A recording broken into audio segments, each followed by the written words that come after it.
Well, as we mentioned, Jacob Zuma may be forced to testify at the state capture inquiry. Officials say they've set certain dates aside. But so far, the former president's lawyers have not committed to any. Let's get some reaction now. Our reporter, Govan Whittles, joins us as the current president prepares to deliver the State of the Nation address. Govan is live for us at Parliament. Now, Govan, we've been seeing various people arriving ahead of the delivery of the State of the Nation address.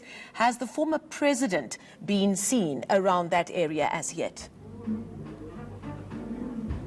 He hasn't, Marcel, though we do know that he has been invited to attend this event. But of course, that breaking news about the date set out by the State Capture Commission coming just a few hours before President Cyril Ramaphosa delivers his State of the Nation address. And of course, after making commitments to fight corruption and to be tough on allegations of corruption, and of course, commending the State Capture Commission on the work that he's doing. But we do know that former President Jacob Zuma didn't attend the last State of the Nation address. He also snubbed the inauguration of President Cyril Ramaphosa, but he has been invited to attend this one. Whether or not he'll show up, we're not sure at this point, but he hasn't indicated, as he did last time, that he would be too busy fighting to try and stay out of jail to attend. So at this point, he is expected to be one of the attendees.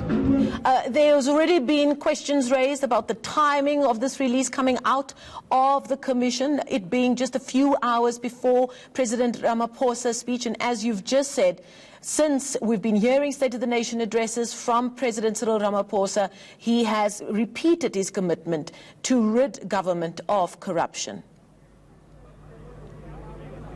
Well, it would be interesting to see what the President has to say about the State Capture Commission, its work and its insistence on pursuing people who have been implicated by some of the witnesses. But let's get some more reaction to this. I'm joined by the Chief Whip of the Democratic Alliance, John Steenhuisen. And John, thank you for your time. Just first of all, news coming out that the State Capture Commission is considering its options relating to how to get the former president to appear before it. What does the DA make of this? Well, as you would know, we've been fighting a 10-year battle to get the president into the dock on the so-called spy tapes matter, and obviously we're still waiting for that day in court. The president's a master at calling continuously to have his fair day in court, but then doing everything he can to avoid it. So I sincerely hope the State Capture Commission doesn't mess around and they issue a subpoena and make sure that he's held accountable for the questions that very clearly need to be put to Mr. Zuma and his role as one of the main architects of state capture in South Africa.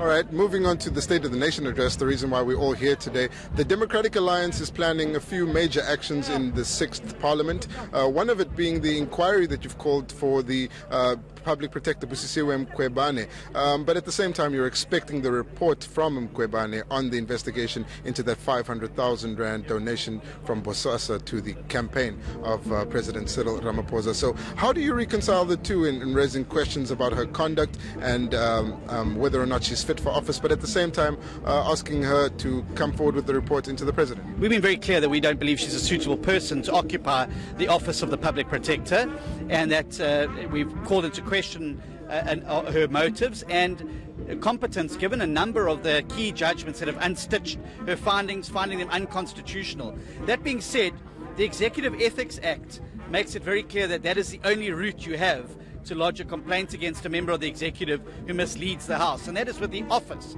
of the Public Protector itself, not necessarily the Public Protector. So that office has an obligation to investigate abuses of the Executive Ethics Act, which includes misleading the legislature, to which you are responsible and accountable. It's very important that what happens is that she does account, but that office continues to do the work that it is entrusted to do by both the Constitution and the law. At this stage, have you received a response from the Public Protector about that Bosasa report? Well, there's a leaked report that's in the public domain, which seems to be some problematic for the president, but obviously we can't comment until we've seen the final report. But we would urge you to make that available as soon as possible for all parties concerned: Parliament, which appears to have been misled, the president, who has got a case to answer, and the complainant, Mr. Mayamani. The sooner that report is made available, I think the more clarity it's going to be able to bring on the way forward. Your leader, Mmusi Maimane, in his address after the swearing in of MPs, committed to work with the ANC and the president when there are mutual interests between the DA and the ANC. Now that we've had the announcement of the committee portfolio chairpersons, is that offer to work with the ANC still on the table? Are you still happy with the president? We'll work with the president. We'll reach hands across the aisle on any matter where he does the right thing, where he sets out the reform agenda, where he moves hard against the corrupt, and where he grows the economy and creates jobs. But equally so, we're going to be there to be the official opposition and to go after him and hold him accountable when he does things that are not in the interests of South Africa, when he does things that are not in the interests of justice and accountability.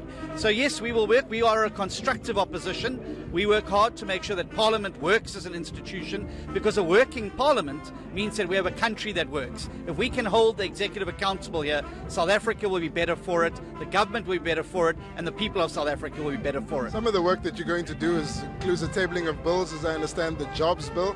Have you reached out to the ANC ahead of that? Are you hoping that you'll get support from them, or is this something being solely led by the Democratic Alliance? No, we've got to table the bill as the DA, but obviously what we'll be doing is looking for as much cross-party support.